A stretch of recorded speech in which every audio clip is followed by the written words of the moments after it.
તો સત્સંગ શિક્ષા પરિષદ ગાંધીનગર સંચાલિત Swami Vivekananda Gyan Shakti tribal residential school of excellent Ektanagar ખાતે આજે રાષ્ટ્રીય વિજ્ઞાન દિવસની ઉજવણી કરવામાં આવી, જેમાં વિદ્યાર્થીઓ દ્વારા અલગ અલગ વિભાગોમાં 17થી પણ વધુ કૃતિઓ રજૂ કરવામાં આવી હતી, જેનો મુખ્ય ઉપદેશ એ જ હતો કે વિદ્યાર્થીઓની અંદર રહેલી સુસુપ્ત શક્તિઓ જાગૃત થાય અને આધુનિક ભારતના વિકાસમાં પોતાનું યોગદાન આપે।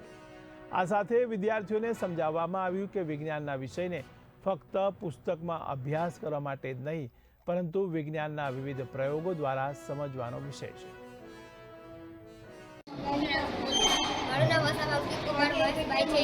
આજે હું અમારી શાળાનું નામ Swami Vivekananda Gyan Shakti tribal residential school of excellence છે। આજે અમારી શાળામાં વિજ્ઞાન પુસ્તકીઓ એમાં 17 કૃતિઓ હતી, જેમાંથી 3 કૃતિઓ ગણિતની અને 14 કૃતિઓ વિજ્ઞાનની। તેમાંથી પહેલું જીવ વિજ્ઞાન, પર્યાવરણ વિજ્ઞાન, રાસાયણિક વિજ્ઞાન, ભૌતિક વિજ્ઞાન।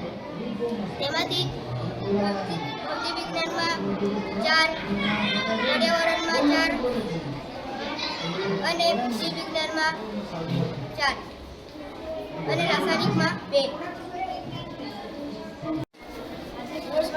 મારું નામ અજિત કુમાર છે। મારી શાળાનું સ્વામી Vivekananda Gyan Shakti tribal residential school છે। આજે અમારી સ્કૂલમાં વિજ્ઞાન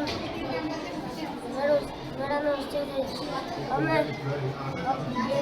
વિજ્ઞાન મેળામાં 17 કૃતિઓ હતી, તેમાંથી 14 કૃતિ વિજ્ઞાન અને 3 કૃતિ ગણિતની હતી।